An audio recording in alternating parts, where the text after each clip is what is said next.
It is time for the keys to life. And when I say keys to life, you say? Can I get it a little bit louder? I say keys to life, you say? There we are, there we are, there we are. All right. I wanted to preface pretty much all of the keys to life with this one statement. I am what I need to be because I'm God's.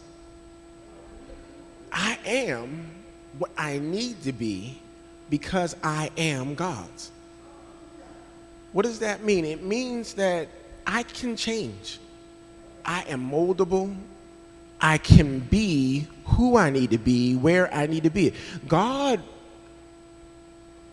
doesn't show up one way because nobody is one way.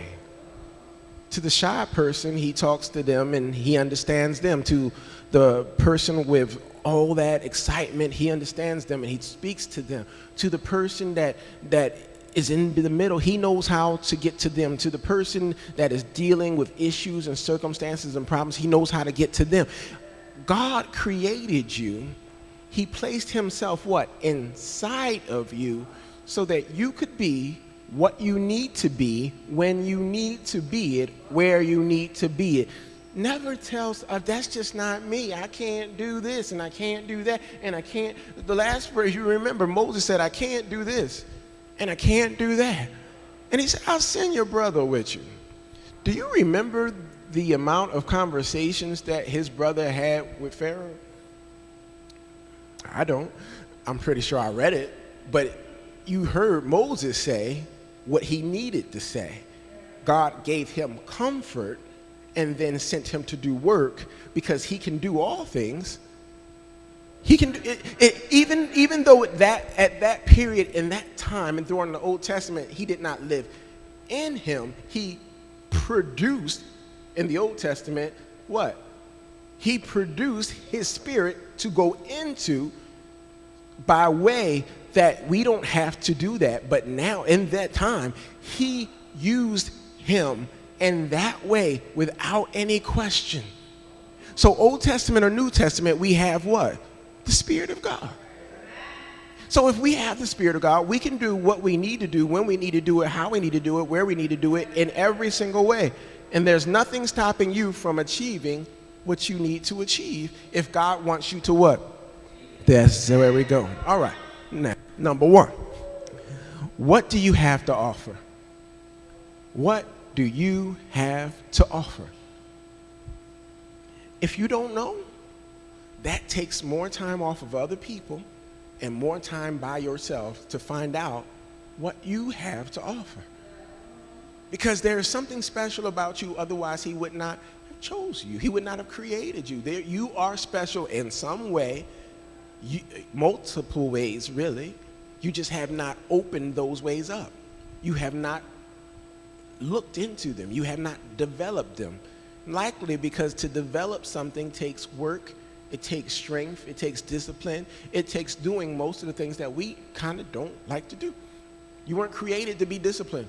You were created in your fallibility, and you were created in iniquity. So therefore, you want what you want, how you want it, where you want it. Discipline is something that God allows, that he pours inside of you so that you can pull something what? Out of you. And the less you are disciplined, the less he can do with you. And so then he has to use you as an example instead of something like it. In the classroom, there are the people that you know you're going to use as an example. Then there are the people that are going to rise up and be what they're going to be, and you use them in a different way. They get the prize, they get the bad attention. You get bad attention, you get good attention. So I can use you either way. So I can show the people what they shouldn't be, or I can show the people what they should be. The choice is yours.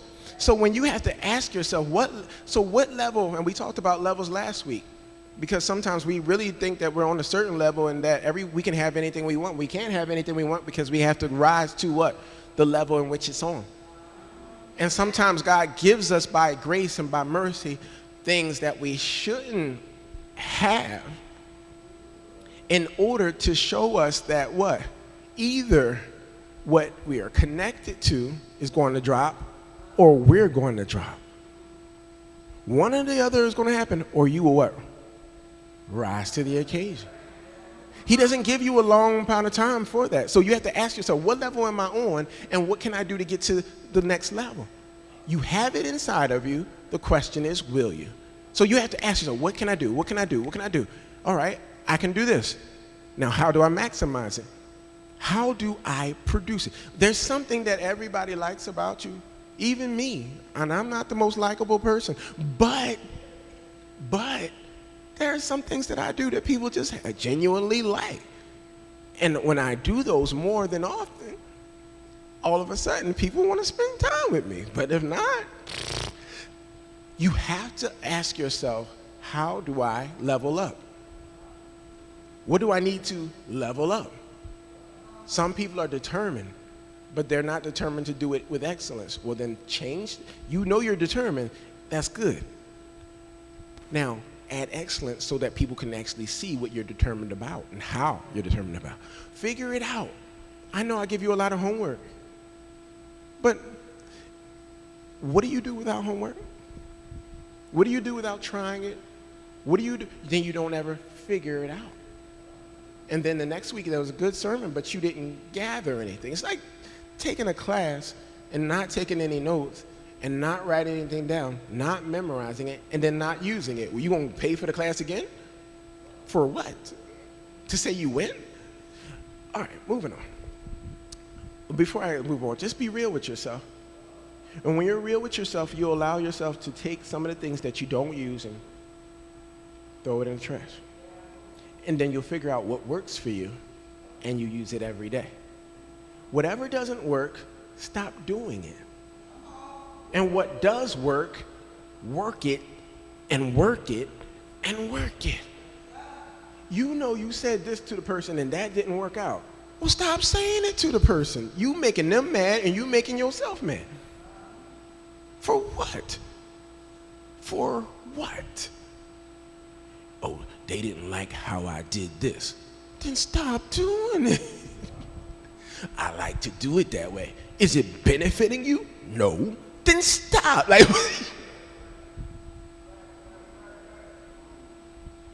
moving to, okay. Find the middle ground and do it. Find the middle ground and do it.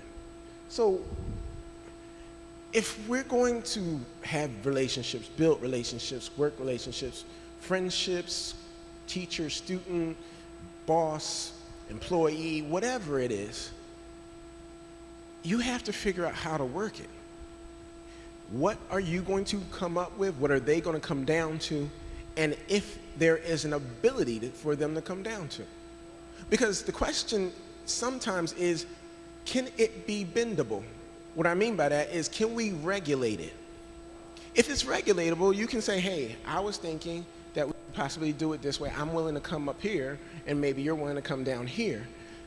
If it's not for a person that can come down, then the question is, should you be there? And can you come up? It's not really a question of can you come up. You can come up. It's, are you willing to come up? Are you willing to do what it takes to get where you have to go? Are you willing to study your boss? Are you willing to study your girlfriend? Are you willing to study your husband? Are you willing to study all these things? It's like getting something and not reading the instructions on it. But you expect it to work really well. I was going to come for Reg, but I'm going to come for Clea. So she got a car, and every once in a while, she'd be like, I don't know if it could do that. And I give the same answer. Did you look into what your car can do? No, but I'm going to. And so that's the conversation. It's once a year, and it happens. We'll see what happens next year. But the car does a lot of stuff. The question is, have you studied the car? It's yours. It's in your possession. Have you studied it to know what it can do, what it shouldn't do, what you shouldn't do with it? You buy a shirt, an expensive shirt, and you put it in a washing machine without reading the instructions. Now you got a shirt for your child. Why? Because it don't fit no more. You understand what I'm saying? Like you playing games without reading the instructions. You have a child, you ain't talked to nobody about having children. You have one, it's sitting in front of you, you trying to figure out why are they making so much noise? What is wrong with you? There's nothing wrong with them. They hungry, they sleepy, they needs to be changed. Like you didn't know none of this before, you didn't want to check up, you ain't want to ask no more questions, you don't want nothing. Moving on, I'll move on. The middle ground means that I need to study something so that I know what's likely and what's not likely. I know how to say what I want to say. Why do I need to know how to say what I want to say? Because if I want someone to come down and meet me in the middle, if I want to find a middle ground, do I have to talk to them? How do I talk to them? Because I want the best experience. If I want to negotiate, I negotiate on eBay a lot. So the question is, what number do I need to reach? And if they come back with a number, what does that mean? And there's no conversation in it, but by the number that they come back with, it gives me a certain amount of information.